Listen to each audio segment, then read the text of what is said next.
Amber Rae.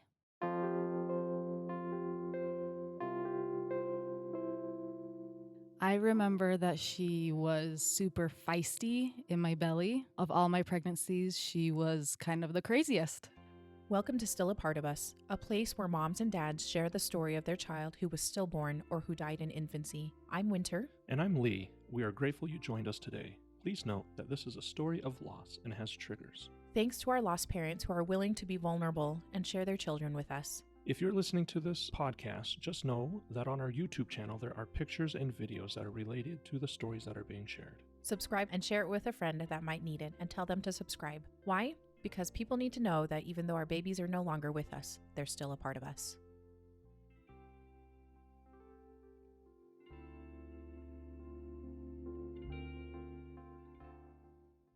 Bree, thank you so much for coming on today. We're so excited to have you back on to talk about your Amber today. And I am so sad that you're here again. I know that sounds terrible, but I'm really pretty sad about this, that you're here. But I'm glad that you're here as well. So thank you for coming on. Thank you for having me.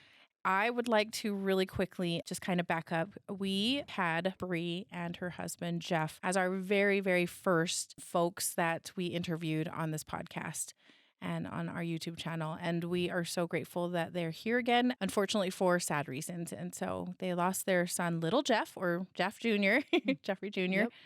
And can you tell us a little bit about that? Yeah, so back in 2018, I found out I was pregnant with my second. And we were super excited, no thoughts of anything, And I went in for my 20-week ultrasound and found out that there was something wrong. And it ended up being that he had bilateral renal agenesis, which is where he did not develop his kidneys.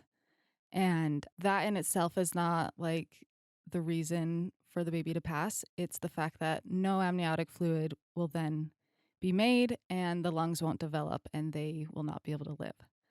So we were devastated at that appointment and we decided to carry. We had him in January of 2019 and he lived for 6 hours. Yeah, and you guys induced at a certain time because you had done some research. Right, yeah. We had talked to other families on Facebook just to see like when they gave birth, how long their babies lived, because we wanted him to have the most time with us as possible if there was even a way to kind of figure that out. So, yeah, I was induced at 36 weeks to have him, yeah. Yeah, and I remember, so this was the thing that was devastating to me. Bree and Jeff approached us, me and Lee, and asked us, like, what do we do to plan for a funeral? And we're like, well, this is horrible. This is horrible. And it was horrible. Yeah. And to kind of have that, basically you were grieving at the same time as you were celebrating this baby's life. It was just. Right. Yeah, because I had the time to plan. I had since the 20-week, to birth. Unlike some people, when you find out, stillbirth, like you, like you don't have that time to kind of talk to people and like, what do I do? Yeah. For those weeks I was pregnant to then plan. Right. Yeah. And so Jeff was born and he lived for 6 hours. And so from there, what happened? What was kind of going through your mind about your family? Because you have another daughter. Yes. So we have a 5-year-old. She just turned 5 and she's our oldest. And then we had our son, little Jeff. And after him, well, even during our pregnancy, they told us this is a fluke. It's very rare. Like it's not going to happen again, basically. And if it did, there was like a 3% chance that it would happen again. So we're thinking, okay, like our odds of it happening again are super low. So they are telling you that there is a very little chance that this is going to happen again. So it didn't raise any questions about should I do genetic testing or anything of that nature? Right. Okay. Yes. So they had brought it up. And because my doctor was like, it's usually a fluke thing. It's not usually a genetic thing. We were like, well, I don't really want to spend the money to do genetic testing if that's usually not what it is. We didn't feel like, yeah, let's do genetic testing. So we didn't do genetic testing with little Jeff. Okay. So it can be genetic, but it is likely not. Likely not. Okay. Yes. More likely that it was just a genetic anomaly. Yeah. We didn't feel like they were like yes, do genetic testing. We felt that they were like, this is just a fluke. I don't think you need to worry about it. And so we just didn't worry about it. So we didn't do the genetic testing. Yeah. Okay. Yeah. Okay. And genetic testing can be quite Yeah. expensive. So Mhm. I get that. I Yeah. mean, yeah. And a lot of times insurance doesn't cover all of it, Mhm. or even sometimes part of it. It doesn't even, Yeah. it Yep. can be quite spendy. So, okay. So then kind of walk us through what you guys decided to do then. So then, yeah, we decided, okay, we waited a year from after I had little Jeff to start trying. So started trying and I got pregnant pretty quickly. Mm, It was the beginning of 2020. right. It was kind of during the pandemic stuff Yes. going down. So it was kind of a crazy time in itself. So when I found out I was pregnant, beginning of the year-ish, I think it was like springtime, Mm-hmm. I was excited, but for some reason, I still had that little piece in me that was like, don't get too excited. Like you just from what we had been through.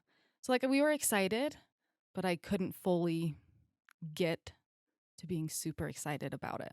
Yeah.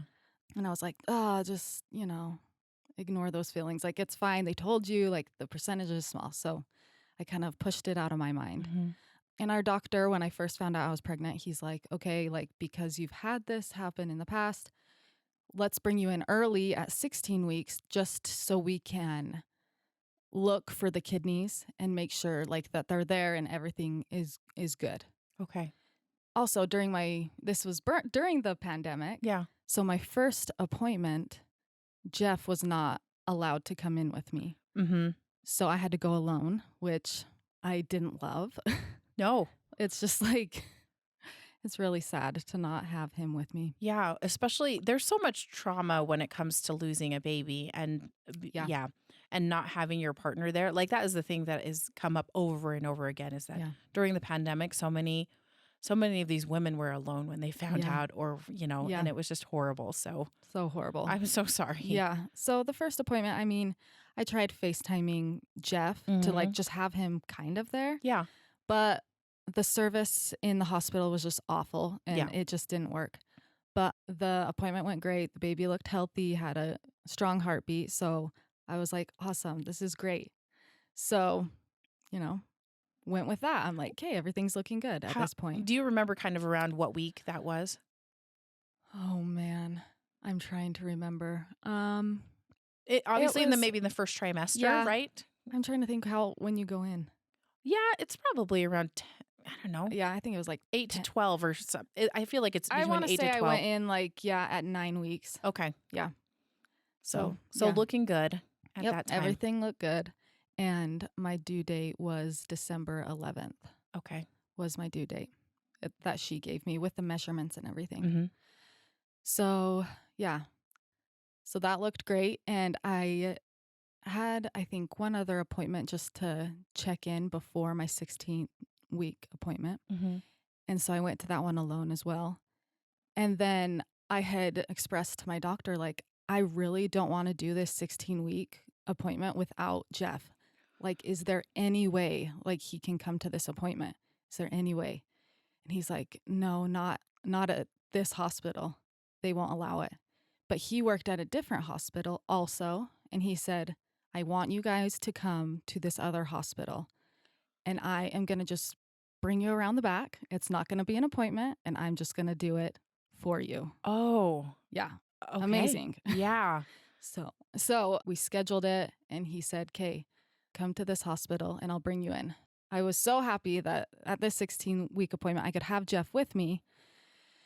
So we went in there and I was nervous, obviously, and Yeah. Jeff was nervous, but I was also excited because we were like, we're going to find out the gender Yeah. and we're going to be like, yay, there's kidneys there and find out all this stuff. So he started the ultrasound and I instantly could see that the fluid around the baby was low, but Yeah. there was fluid. So in my mind, I'm like, oh my gosh, there's fluid. Like that's a good sign. Mm-hmm. I could tell it was a little bit low, but I was more holding on to the fact that there was fluid in general. Like, Right.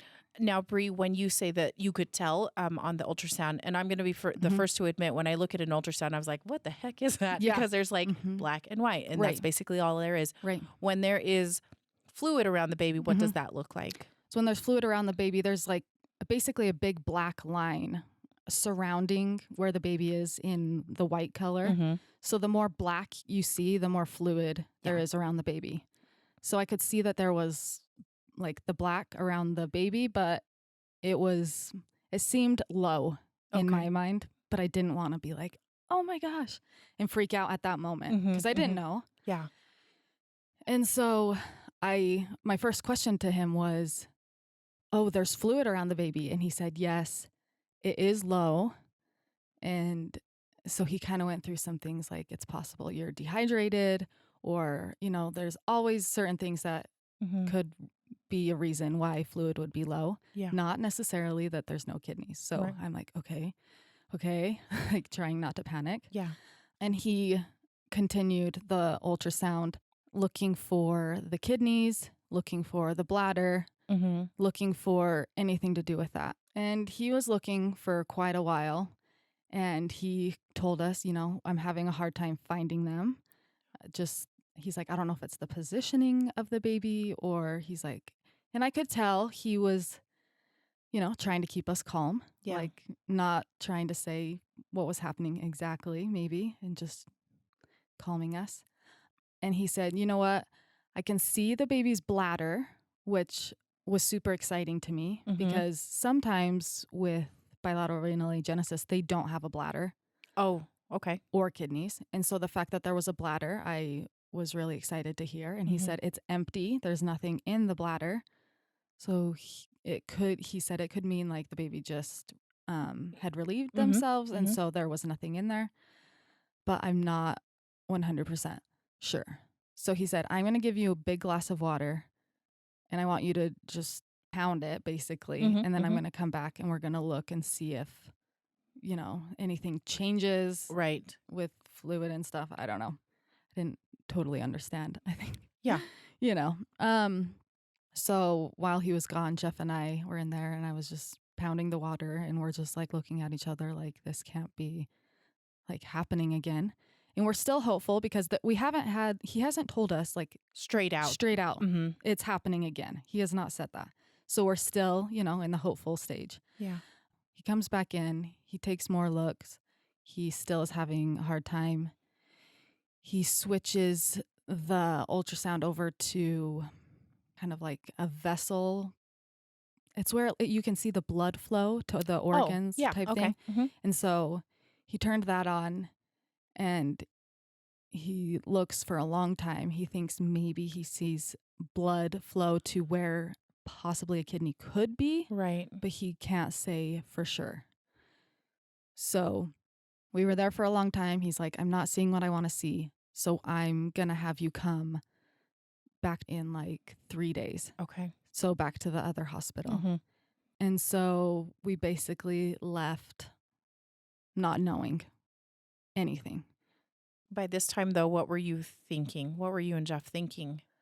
I went right away to the negative. Mm-hmm. This is happening again. Yeah. In my mind, it's happening again. Jeff was a lot more calm and like, he's telling me like, we don't know yet. Like, just try and stay positive, which I'm so grateful that he was like that because if we were both in panic mode, I think it would have just been a disaster. Yeah. For 3 days, Yeah. basically, till you went back in. Yeah. Yeah. The whole drive home, I'm a mess. And those 3 days, I don't even remember those 3 days. I was hysterical, like sobbing all the time.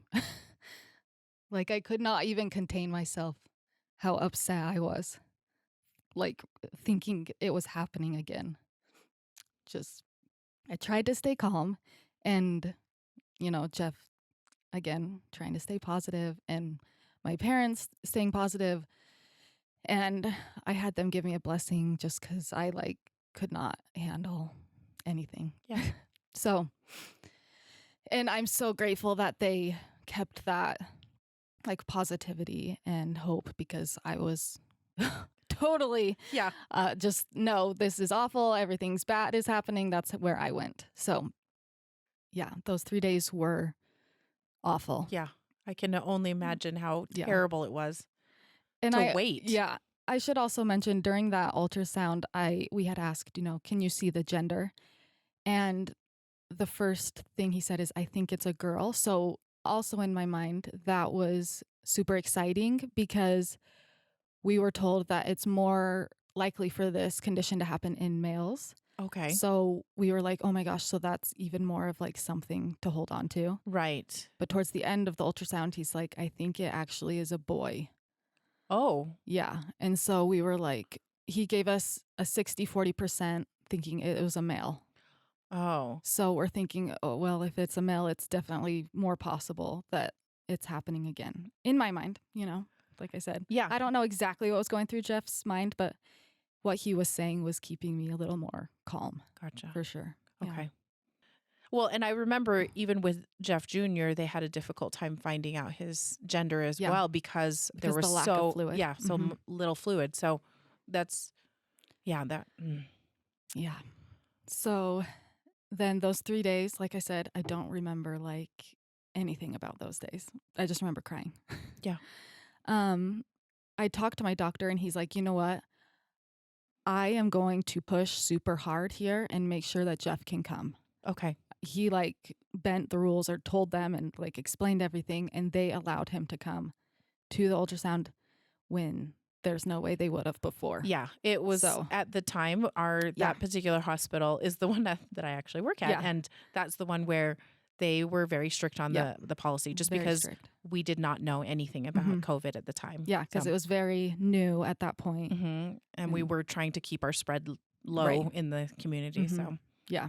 So I was super grateful that he said that they allowed him to come. So we went there. The tech was super sweet that was doing the ultrasound. She said, I know what we're looking for.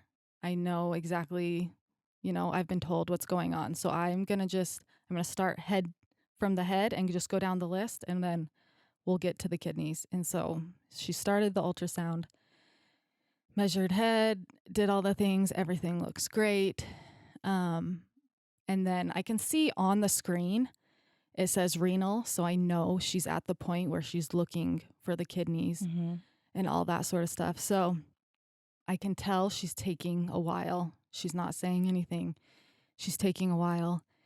And I finally I say, can you see the kidneys?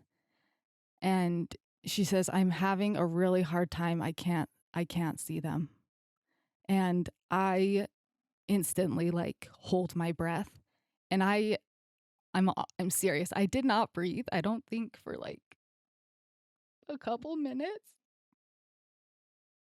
I like almost blacked out because I was just in shock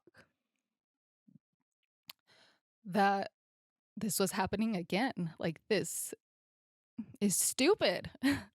I'm just being honest. It's so stupid. I'm just so mad. So yeah, I finally took a breath, but I almost passed out. I was just like so in shock.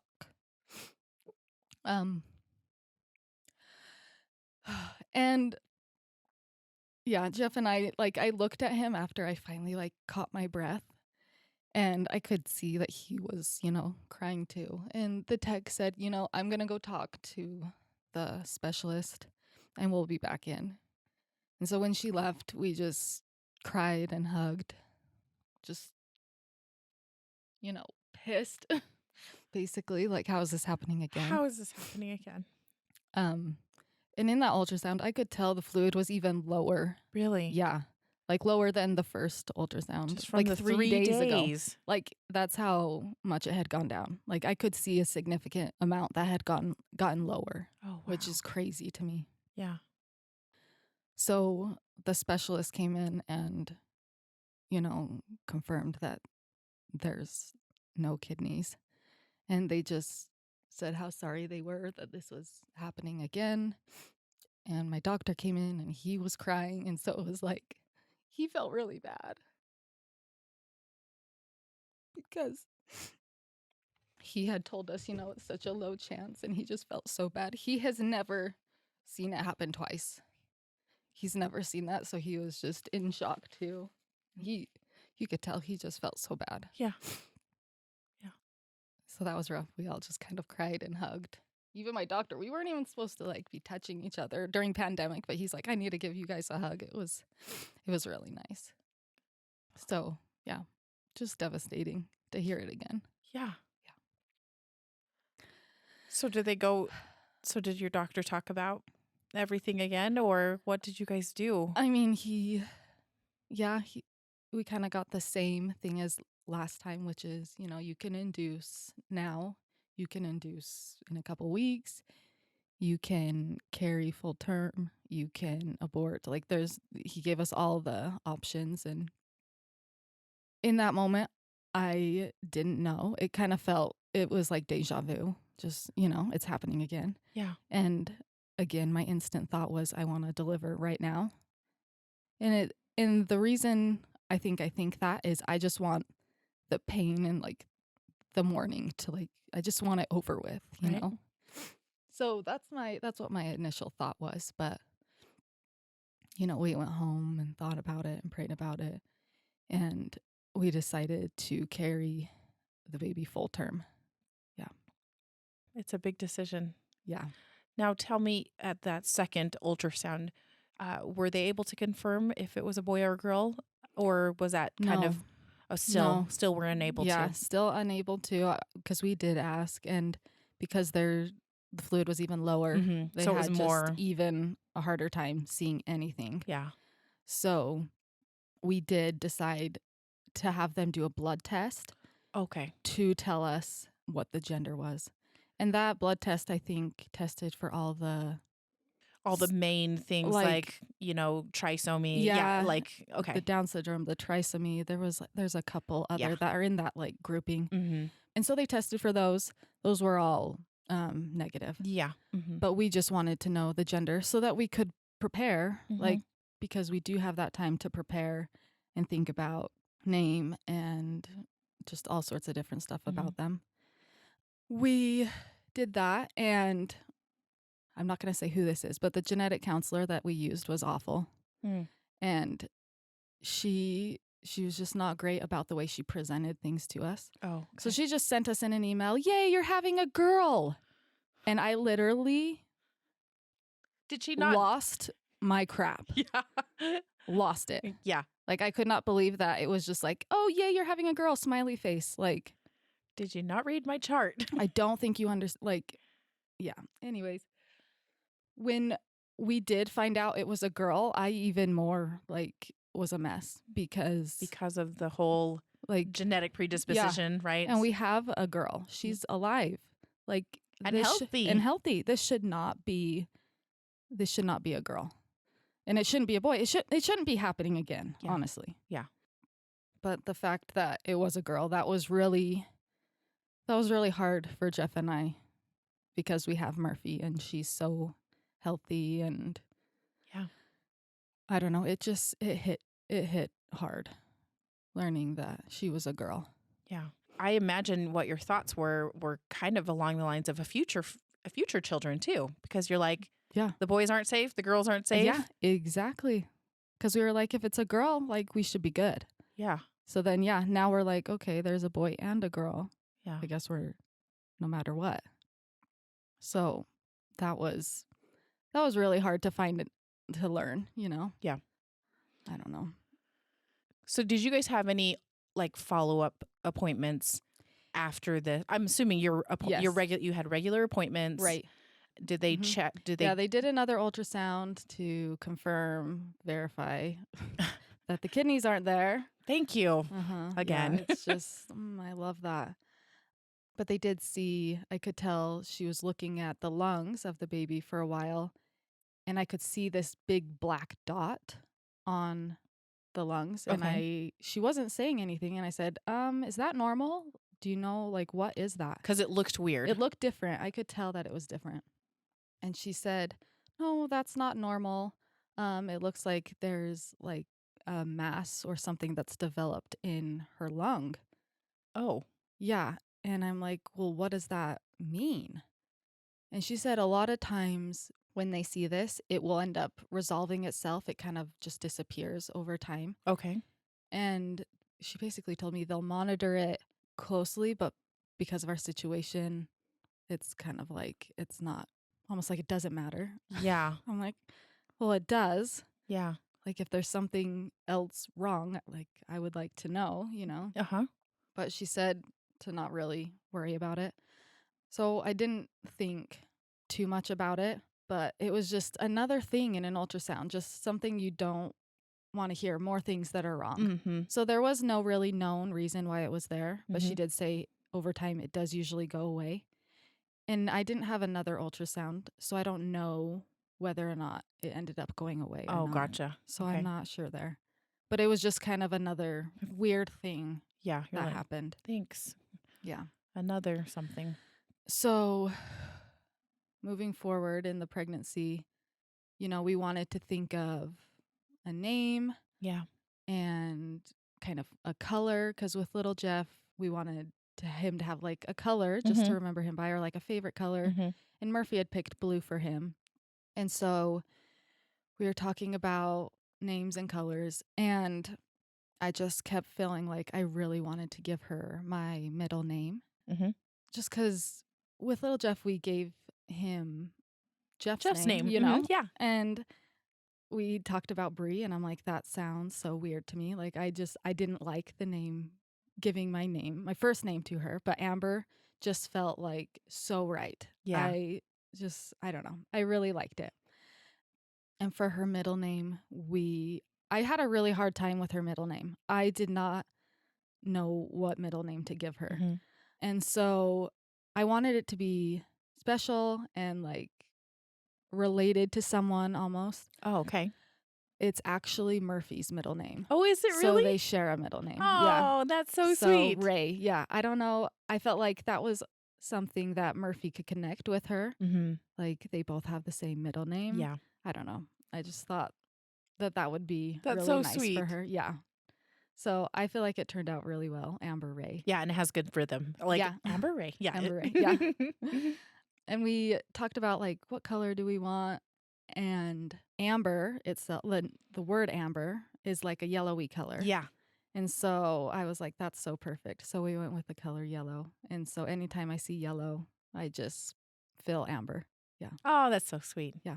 You decided that pretty early on then, so that you were Yeah. referencing, Right. this is Amber and Amber's Yep. doing this. And Yep. And well, yeah, in our family, we didn't tell anyone the name yet. Yeah. We kind of kept it to ourselves. But Jeff, I, and Murphy Yeah. talked about it. Yeah. Awesome. Mm-hmm. Yay. Yeah. And so then the long haul, just trying to prepare, I guess, mentally and physically, buying things for her birth, bought her a white dress that she would be buried in, which is awful. Yeah. I don't recommend anyone go and do that. Yeah. It's just It's awful. It's horrible. awful. I'm choosing, it's awful because I go into like this cute baby store, all these cute little white dresses, and I'm looking to bury my baby in Yeah, this. Like that's other it. people are looking to bless their To baby bless in their baby this, and not- I'm just like, These are burial clothes. This Yeah. is not great. it was awful. And I had a hard time picking one. I didn't know what size she was going to be.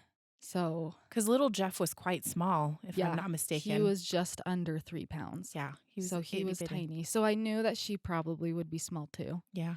So I picked out a couple dresses and just to see when she was born, which one fit better. Right. And then I would just take the other one back. But it was really awful picking out a dress.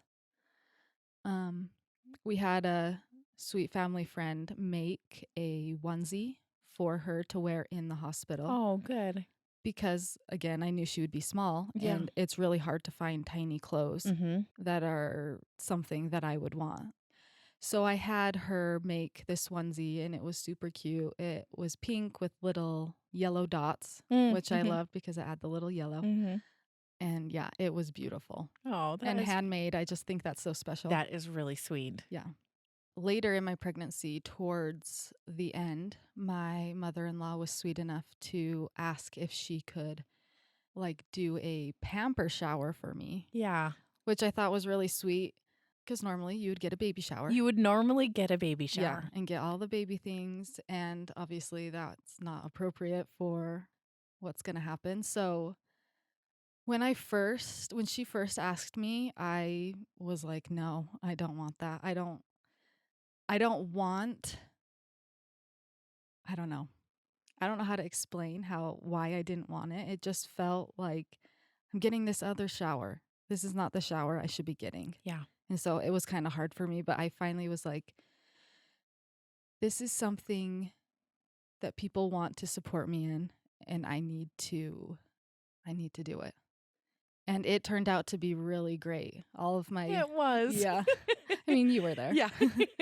I had close friends and family and those that I have met through infant loss, and they were so supportive, and I felt so loved. Just all the things that they gave us. Well, me. Some of it was for Jeff, but most of it was for me. And Murphy too. And Murphy. Yeah. Yeah, it was really nice. I really enjoyed that. I just remember there's one thing that we got, or I think it was a group gift, but it was like really soft blankets for both you and for Murphy, kind of a little matching something for you guys. Yes, the softest blankets. And because sometimes you just need something that is cuddly when you're really sad. And they had, once I told them the name, because they wanted to have her name embroidered on it. Yeah. And they didn't know the name at the time. So I gave them the name, and I told them it was Amber. And they were so sweet to go have it embroidered. And so it had not just Amber's name on it, but it had little Jeff's name on it. Oh, yeah. And so, I don't know, it's just like a comfy blanket. It has their names on it. As well for Murphy, she has the exact same one with their names. Yeah. And so I think it's so special. It really was a great gift.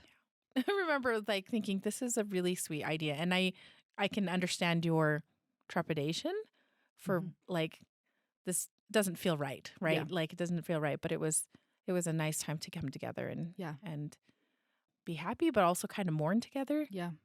Yep. Exactly. So that was really, it was a nice afternoon together. Yeah, it was great. Yeah. So leading up to the birth, we needed to go to the cemetery and kind of the cemetery. Yeah. I know the cemetery all too well now. Yeah. When we had little Jeff, we did not buy our own plots. We had him buried in a little section of the cemetery that they call Babyland, and it's basically all babies. And so at that time when we had him, that was the right place for him to be, which I am grateful he was buried there because I got to meet so many people, other moms, and just connections there. But now with us having to bury another baby, we had to think like, are we going to bury her in Babyland, but she won't be necessarily by him? Right. It would, because other babies have been buried there, so it would be in a separate or like another side. Yeah. Not right next to each other, which that bothered me. Yeah, that would bother me too. I wanted them by each other. Yeah. We talked to the cemetery and they told us like we could buy our own plots and then have little Jeff moved from Babyland over to the new plots where Amber would be buried. Right. That felt right. We needed them to be by each other, and that also would be where we were. So it just seemed to be the perfect thing. Except for the fact that, you're buying your own plots at the age of, the ripe old age of. Yeah, how old was I? I was 28. Yeah. Like, it just is so, you're like, this is so dumb. Yeah, I'm like, cool, you guys bought land. I bought some land too at the cemetery. Oh, it's terrible. It's wrong. Yeah. It's so wrong. Yeah, we ended up buying 4 plots so that we could have the standing headstone, like a bigger headstone. Yeah. And they told us, where little Jeff and Amber are is where I will be eventually when I pass away. So when I pass away, they will then take them out, put my casket in, and then they'd be on top of me. Yeah. Which I like the idea of them on top of me. I know that sounds so weird to people listening. I'm so sorry. No, that's exactly what we did too. Because I was like, Brandon's going to be buried on top of me when the time comes. So yeah, just real close, which I love. So yeah, that was that was rough figuring all that out. And then we talked to the funeral home, got all that stuff organized. I have a sweet neighbor, Heidi, and she is a florist, and I really wanted her to do the flowers. Mm-hmm. And so I went over and I talked with her about it. And I was like, just like, I don't know how it should look. I don't know how it should be. And she had the most amazing idea to have this floral arrangement that would go kind of around her casket. It Oh. almost looked like a rainbow.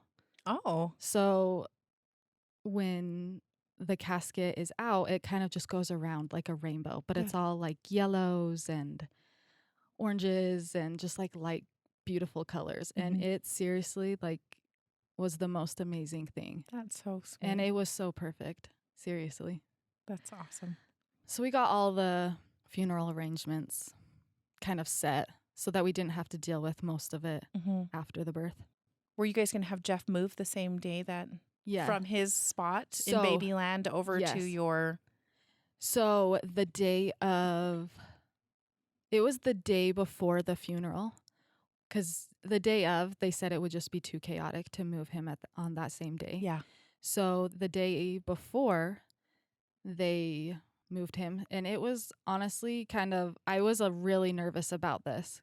And we didn't invite anyone to be there. It was just Jeff and I to just watch the process. Yeah. And I was really nervous. I'm like, they're going to be, digging up the casket Yeah. and moving him. Like it kind of was just so strange to me and freaky. Yeah. But when they moved him, once they pulled him out of the ground, it honestly was like, oh my gosh, it honestly was amazing feeling so close to him again. Like he's been down there for a while. Yeah. And the fact that I was so close to him again, Yeah. like was really amazing. The fact that I could touch his casket was so cool because I had not touched it for a couple years. Yeah. That was really cool. It was not weird at all. It was actually really spiritual and awesome for Jeff and I to be there for it. And so they moved him over to the new plot, and Jeff had talked about how he really wanted to be the one to bury him. And he talked about wanting to do it last time. So he was able to do that this time. He buried him, and it was really cool. It was just him and I. No one was around us.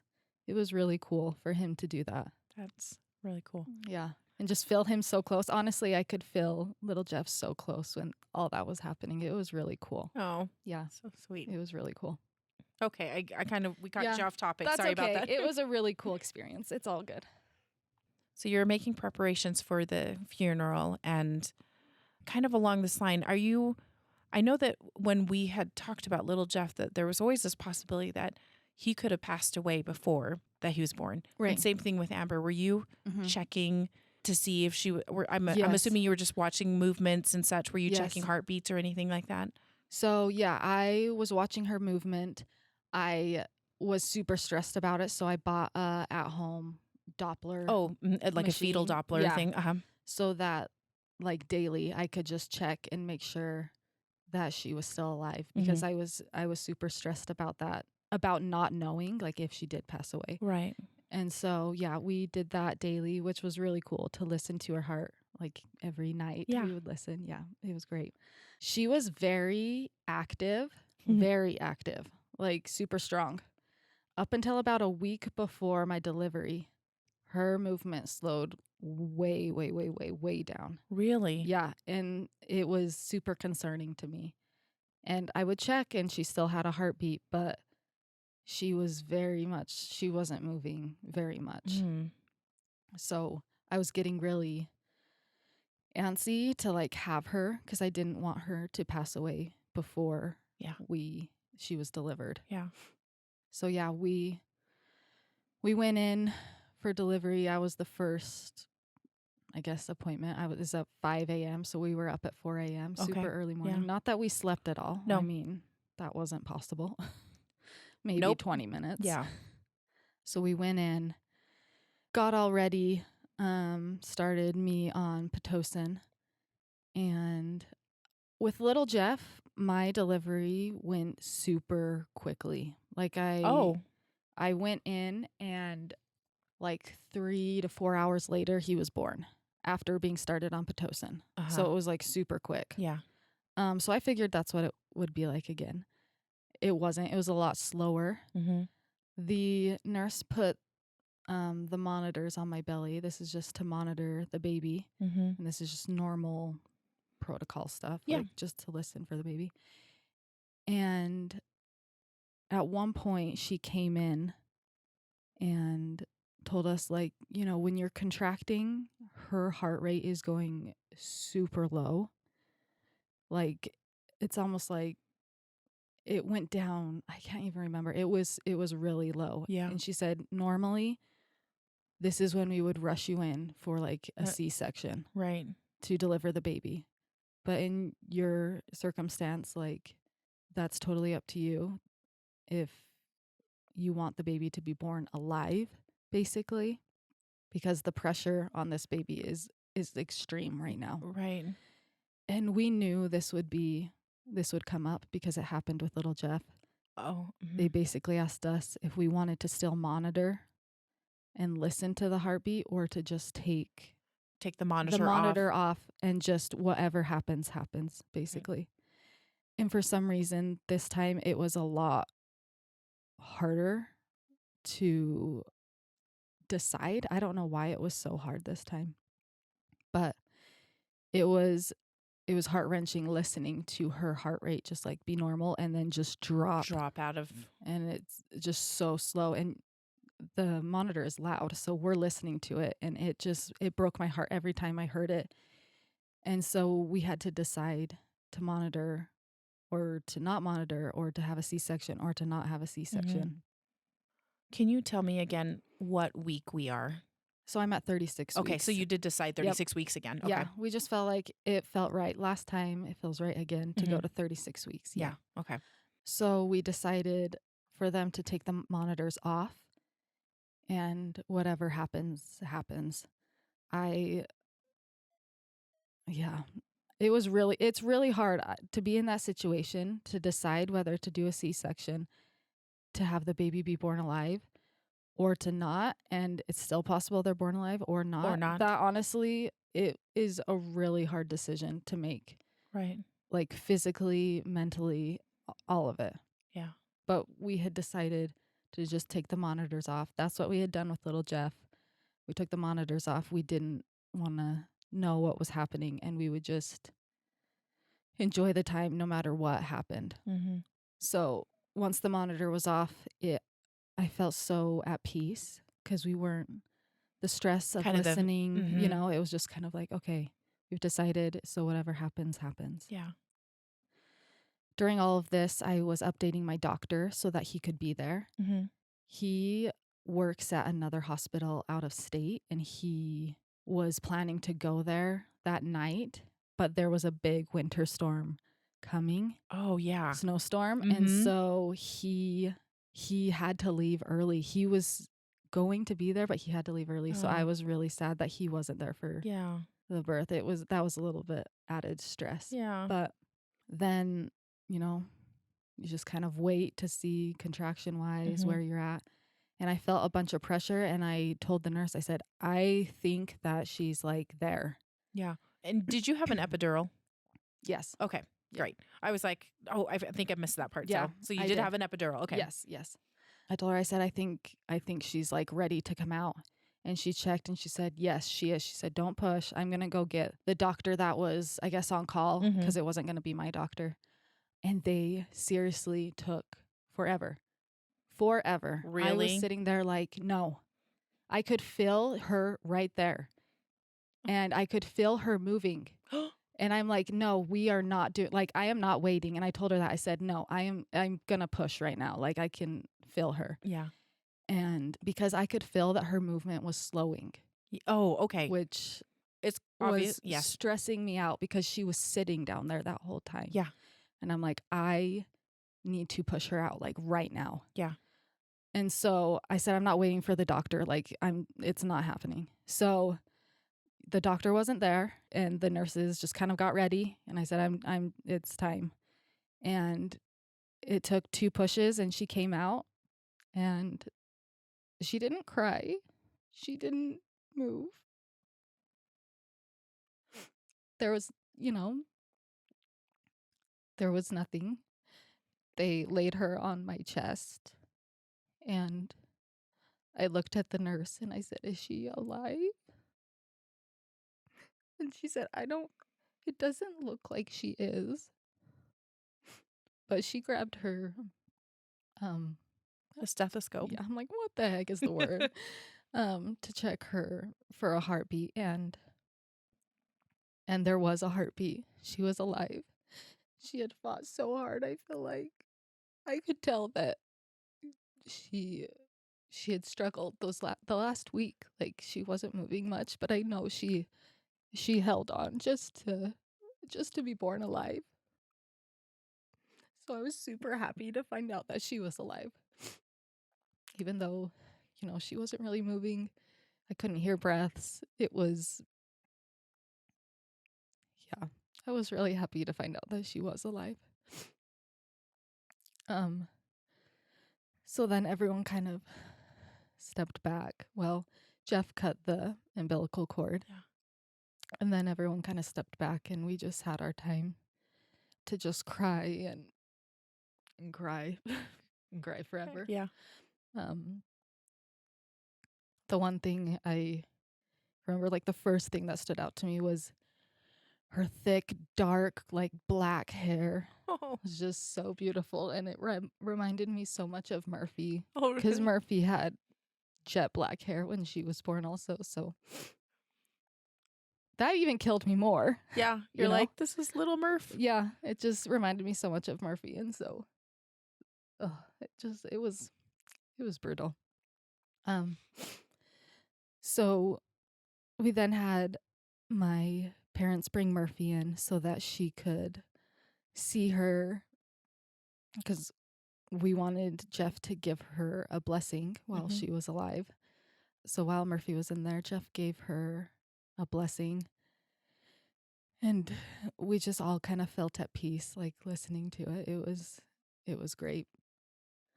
Murphy hung out with us for a while, and Was she excited was to- obsessed with her. Oh. Just like, I love her, she's so cute, and giving her kisses and hugs. It was, yeah, you could tell how much she loved her and what a good big sister she is. Oh, so dumb. So dumb. All of it is just like, it's not fair. So the nurse over, every once in a while would come in and just kind of check if she still had a heartbeat. And there was no way for Jeff and I to know. We could not tell, like, whether she was alive or not. It was just, which was kind of hard. I'm like, I don't know, but let's just, say all the things we want to say to her. I mean, whether she was alive or not, I know she could hear them, Yeah. But she ended up living for 1 hour. So a lot shorter than little Jeff, but Yeah. I'm grateful that we had that short time with her and that Murphy got to see her and spend that time with her alive. Yeah. After she had passed away, we kind of cleaned her up and put her in her cute outfit, and Murphy helped us with all of that. She loved it. She got her blanket out. She was super excited about all of that. And we had a photographer there to take all these precious pictures of her. Yeah. And with Murphy holding her and all the family. And those pictures are amazing, and I will hold them in my heart forever. They were so great. While we had her, there was a lot of things we did. We read books to her. We sang songs. Murphy held her a lot. Just like did not want to give her back to us. She just wanted to hold her forever, which was super sweet. We had brought this, I don't even know what it's called. It's those where you can make your own molds. Oh, yeah.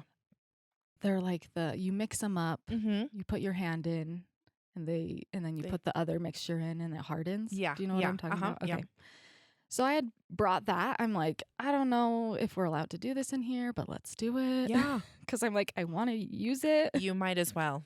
And I'm like, I don't know how to do it. I don't think it's going to turn out, but let's do it. I had nothing. I had no bin to like mix it in.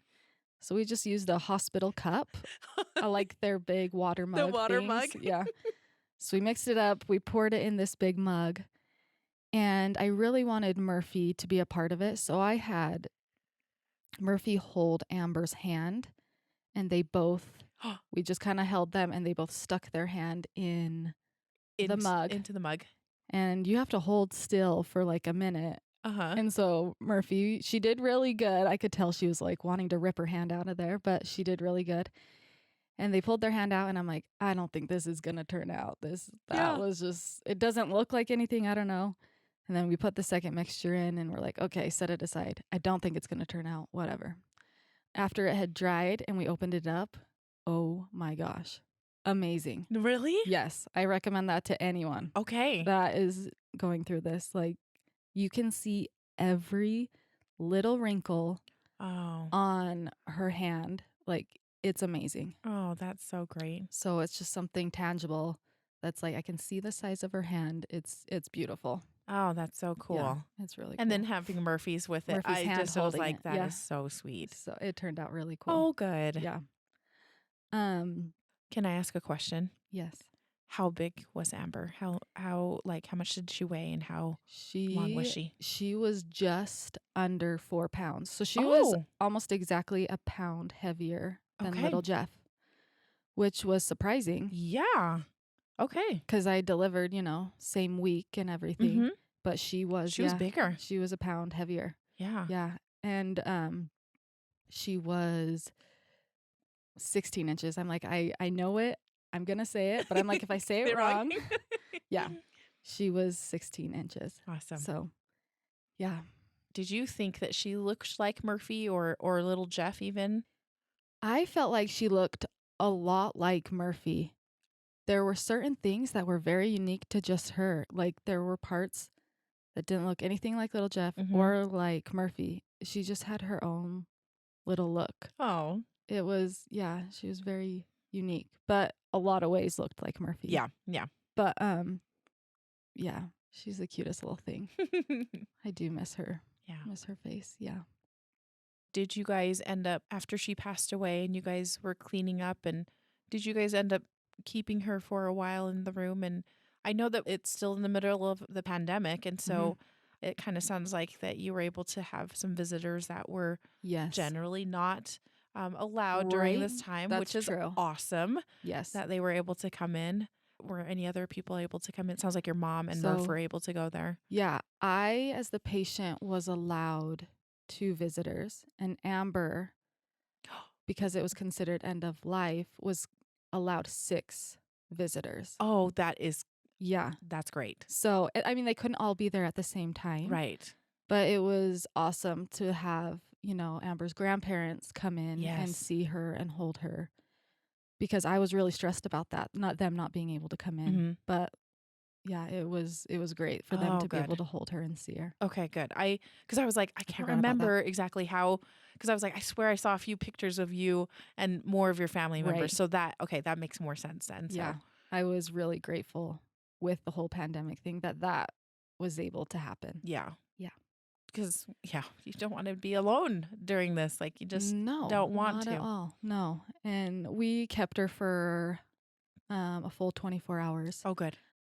They have the cuddle cot things that kind of just keeps their body cooler so that it kind of preserves them, know. But theirs was broken. It just did not work. Oh. So we ended up grabbing Jeff's knee. Have you guys seen those? You wrap them around your knee. It keeps your knee cold if you have knee injury or something. Yeah. And his mom went and grabbed it and brought it, and it's basically the same thing. Yeah, it's just a cooling. It's basically a cooling pad. Yeah, and it worked great. That's So that was very unfortunately, if anyone thoughtful. needs to do that, ask if anyone has a knee A knee cooler. bracing Yeah, thing. that sounds so weird. But it worked out. Oh, Yeah. good. That's awesome. Yeah. And you guys, so you kept her for 24 hours. Were you Yeah. feeling okay? You had just given birth. Just want to point that out. Yeah. I surprisingly was okay. It was a really easy birth. I feel like physically I was doing okay. Mentally, I mean, my nerves had built up so high going into delivery that they had kind of come down a little bit, and I was just able to enjoy being around her and holding her and just kind of soaking in the whole time. Yeah, that's good. Yeah. Yeah, I would imagine you were probably just a wreck Oh, yeah. going up into it. Yeah, my nerves were so high. And then again, it felt like deja vu Yeah. because it basically was. What time of the day was she born? 1 in the afternoon. Okay. Yeah. When was Jeff born? Little Jeff born? He was born in Probably the morning, right? it was the morning. Because I think I should know these times. No, and you're I'm totally really fine. bad. No, My it's just memory is so honestly, my memory with things is like I do put up a wall, and so it's trauma. my trauma does make me forget a lot of stuff. So the reason why I ask is because somebody had mentioned, like, I wanted when they were having their baby after their loss, they had tried to arrange it so that the time that they were born was at a different time of the day, so that. So I was just wondering if it to was like have their own time of day. Yeah, exactly. So just was wondering if Jeff was, Jeff versus Amber when they were born. So Yeah. Okay. No. I'm like my memory, you guys. No, it really so bad. It's like PTSD. It's it like really is. It's you just have to your brain is trying to Just preserve trying stuff. to function. Yeah, exactly. On a day-to-day basis. When you guys were ready to give, this particular hospital has a 24-hour kind of time frame. Mm-hmm. So did you just give Amber to them, and how did that go? Yeah. We had told them, that we were ready, and with little Jeff, I had kept his clothing with me. Oh, okay. And sent him just wrapped in a blanket. Yeah. And that did not sit well with me. Mm. I did not like the fact that he wasn't dressed. I did not like that. So this time I told him, I said, I am sending her in her clothes and with this blanket. And I had talked to the mortuary, and they said it would be totally fine. They Okay. would just, keep it all. So, I sent her in her clothes, the little onesie, and with a blanket. And I felt so much better about that. It sounds silly, but I just wanted her to feel like comfortable, even And cozy. Yeah. her spirit's not there. It's just her body. I just like, as a mom, you just want them to be comfy. And so, I made sure she was sent in that. Yeah. But like last time, it's awful. It's awful to hand them off to them, because then they're not with you. Yeah. And you spent all that time with them. Yep. And then you leave the hospital without them. And it's then like you leave the hospital without them. It's the worst. And you pack up things, literally things. It's not your baby. They're things. Yeah. And it's just, it's really hard. Yeah. Did you guys end up staying a little longer, or after you sent Amber? No, we were ready to get out of there. Yeah. We were like, okay, well, if she's gone, we're out of here. Like, Yeah. there's no reason to be here. So we packed up pretty quickly. Did you? And got Okay. out of there. Okay. Yeah. As soon as possible. It's like, here. yeah, it's like just a reminder if she's not there. Yeah. Why am I here? Get out. Yeah. Yeah. Okay. So then you just went home. Just went home, and people were very generous and brought us food and visited us. And if I remember right, honestly, my brain, it's a real thing. When you go through trauma, you like forget a lot of things.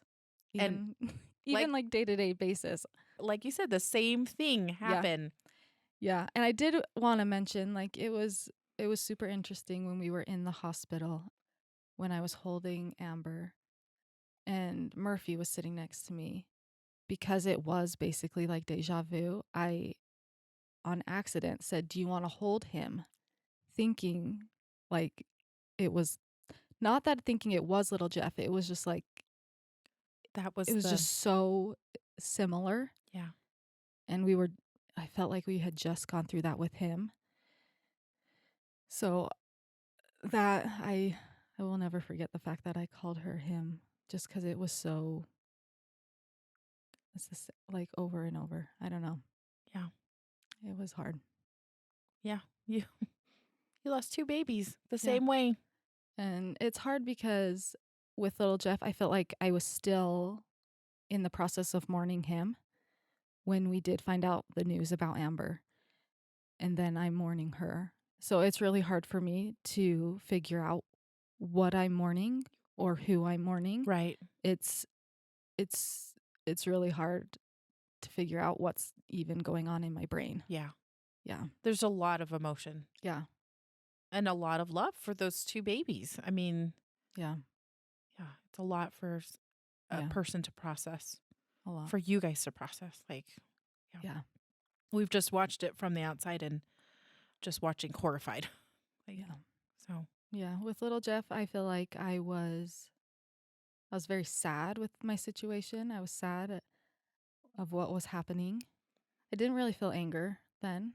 For some reason, I'm just sad. But this time around, I could not be more mad. Just yeah.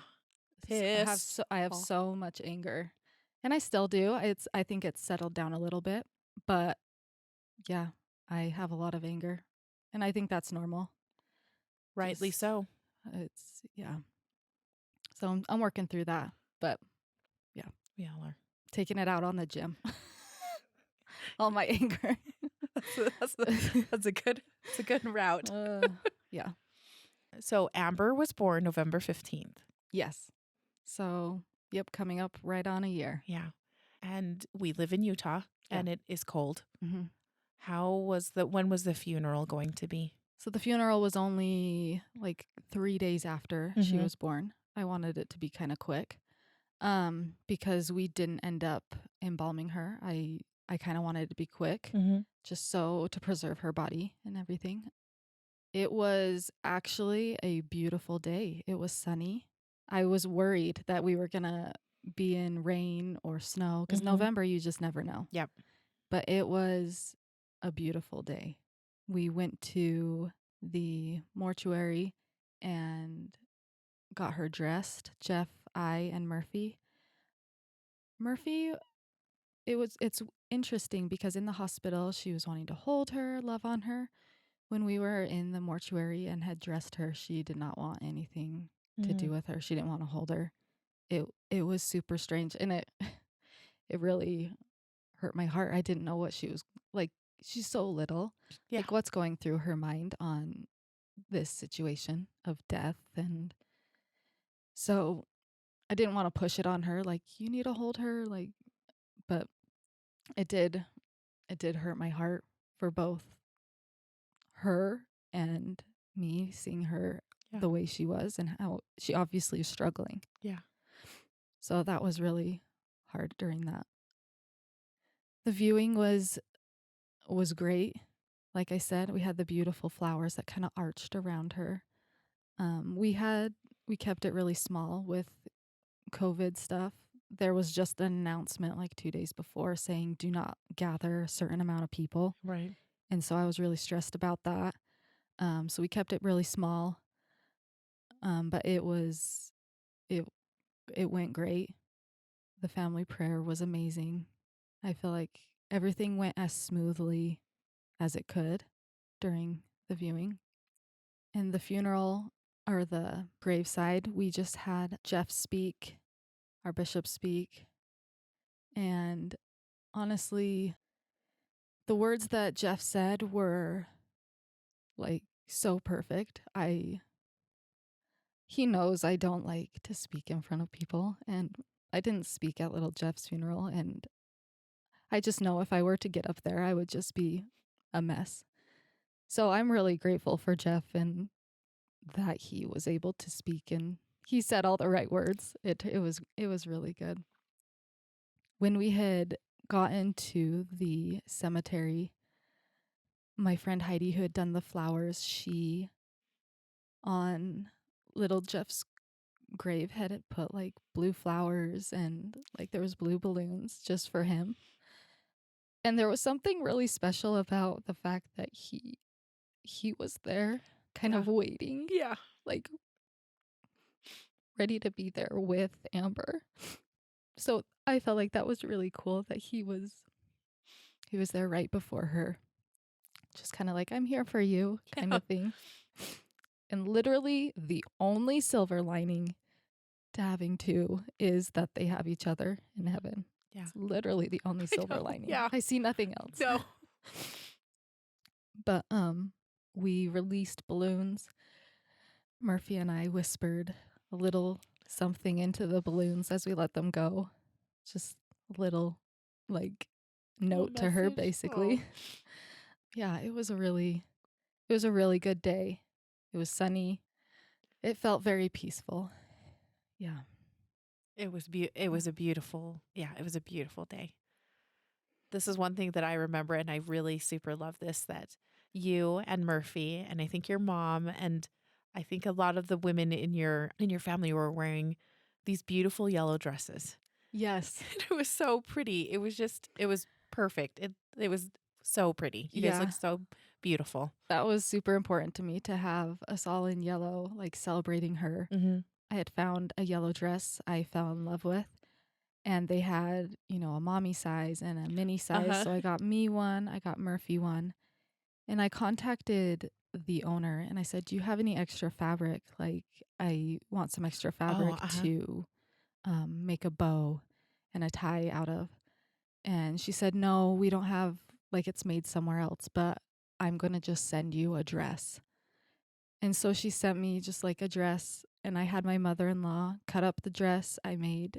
Had her make a little head bow for Amber and an actual tie for Jeff. Awesome. So I thought it was really cool that we were all matching. Yeah. We all had the same yellow fabric for Amber. It was beautiful. It was, yeah, I really loved that. We could all match because it honestly killed me that, it's another girl. I love that I can match with Murphy. And so the fact that she kind of was included in that for that time. Yeah. I loved it. It was beautiful. It was like, that's one thing I just remember. It was just so sunny and like yellow, like Bright everything and yellow was, and just, yeah, I know. And yellow makes you happy. Yeah, it does. So. So after the funeral, I think I'm a little privy to this because Lee and I I think we gave you a ride after the funeral, but after everybody had left, they were heading up to, I think, your mom's house for a little get together. And the groundskeeper, I guess, brought over the little truck and... Yep, he brought over the little truck full of dirt because Jeff had asked again, I would like to do the burial. So he brought over the truck and Jeff was able to bury Amber as well, right next to little Jeff. And I really loved watching him do that. I could tell that he really was like, this is something I can like do for them because there's nothing you can do for them. Nope. And so the fact that he's like, this is something I could do, I could see it, how much it meant to him. But it was also hard to watch him do one scoop at a time, your hand burying. But it was really special, and I'm really glad that he did that. Yeah. Yeah. And it was just us. Yeah, it was just you guys. It was just him and I. Everyone was gone. I honestly forgot about the luncheon. And then I got a call and my mom's like, are you guys coming? And I'm like, oh my gosh, just start without us. I totally just spaced it. Yeah. I don't know. This is a family time together. And it was really tender. Yeah, it was really great. I am a little curious. Obviously, this having Amber and then Jeff, now you have a bunch of questions. Yes. Going forth. Yes. Do you guys have any thoughts on? So I forgot to mention this. When I was pregnant with Amber, we talked, obviously, this is probably a genetic thing if it's happened twice. Right. So we talked with the genetic counselor, and she found the U goes through this company that does all the testing for things, and they gave us the option of like a couple different testing, like ranges almost. And they said to find the kidney stuff, we would have to do the maximum, like where they test basically everything. So the max amount of genetic, what is it called? Like things that they The would panel, need. Yeah, basically, exactly. like the most extensive panel. Okay. So we said, yes, let's do the most extensive panel. Let's see if we can find anything. They told us, we need Amber's blood to do the test. We were doing all this before I had Amber. And so I was very much trying to prepare as much as I could. And I was the one basically preparing everything. My genetic counselor, again, I'm not going to say who it was, but she wasn't good. Yeah, she was not She helpful. was not helpful in the okay. way I needed her to be. I was asking all the questions. I was doing all the work. Yeah. So in my head, I run through every scenario on what could go wrong. Mm-hmm. So I knew they needed blood, and I knew it was shipped to another state. Okay. So when I was in the hospital, I said, I need like 5 vials of blood, because if I'm going to send some and for some reason something happens to that package, I need more blood that's saved here that I can then send. Right. So I'm just like an over preparer. I'm like, okay, if something goes wrong, I need to make sure there's a backup, And because I can't get that blood again. Nope. It's not going to happen. So I had to like really prepare for that. And we're talking like blood. It's not cord blood. Could it be cord blood? They did take it out of the cord. Okay. Yes. So not from Amber. Okay. Because I was like, oh my gosh, that is. No. Okay. Yeah. And that was one thing that went through my mind. I'm like, you're going to poke her and all this stuff. And I don't like that. No. They said, no, we can take it from the cord. So they took it from the cord before it was cut. Oh, okay. So while it was still kind of in there. Yes. So they pulled all the blood out of the cord. That's awesome. Yeah. And so, like I said, I was like, get as many as you can. Like we got to cover our bases. If it gets lost in the mail or it takes too long and then the blood is bad or something. So, we did that. They drew my blood. They drew Jeff's blood. And we had that all sent to the lab in another state. Okay. And so that took a while to get those results back. And they finally got the results back. And they basically told us there is a gene that they found in Amber's panel that is off, I guess. And this gene is in a section where they have seen kidney issues. So. But it's not maybe the exact, like, are there ones that they have identified that are definitively kidney issues? Yeah. Okay. So it's like if you're looking at a book and there's 100 letters, her letter is unknown, but there's other letters in those 100 letters that are known to have kidney issues. So they basically told us like it could be the issue or it's just nothing. And I'm like, great, thank you for that. That really is helpful. Yeah, definitely feels something not definitive about this at all. I know. And so they basically said there's no one else that's ever had this gene that they've tested. So it's possible there's other bilateral renal agenesis babies that have had that gene, but they were never tested. Right. Because like with little Jeff, we didn't think we needed to test him. Mm-hmm. So a lot of times I think stuff is missed because there was no genetic testing done. Right. So they're basically told us we can't do anything with this. We don't know 100%. And that was on Amber's blood. Mm-hmm. Okay. And you guys also got tested as well. Yeah. So that same gene that she has, I also have. Oh, okay. And my mom has. So they were able to test everyone that was related to Amber for that specific gene to see if anyone had it. So yeah, my mom had it, I have it, and Amber has it. But my mom and I are totally fine. Completely fine. And so there's no way they can't say like, they said if it is the gene, some genes just present one way or they don't present at all. Gotcha. Okay. So it's like possible we have that same thing. It just didn't present in us. Yes. Okay. Like it did in her. But like I said, they can't tell us, yes, that's the gene. Because if we did know the specific gene, we could then go forward with like different testing for when we did want to get pregnant again. So without them knowing 100%, they've basically just told us anytime we get pregnant, it's a 50% chance. So, yeah, it's awful. Did you get Murphy tested? Yes, so we tested her for that gene too, and she does not have it. She does not have Mhm. it. Yeah, Hmm. I know. Oh man, that is, I just feel like that is, like, obviously you want your family to, you probably want your family to grow, and that is something that you're going to, that's Yeah, the odds are not like, right. 50%. That's very high. yeah. Like, to gamble with that. I don't know. Yeah. And so we're just at this point where we're unsure where to go from here. Yeah. They said it's possible more data comes out and they can retest the blood and like see if they can find some more things in the future. But there's no way of knowing when that would happen or Yeah. if it were to happen. So I've kind of mourned the fact that I may never get pregnant again. Yeah. I may never carry a baby again. And so I've mourned that a lot. That's hard to think about. Yeah, that's another loss right there. Yeah. So I'm mourning 2 babies and the fact that I may never be pregnant again. Yeah. Yeah. So I'm so sorry. thank you. It's really rough. Yeah.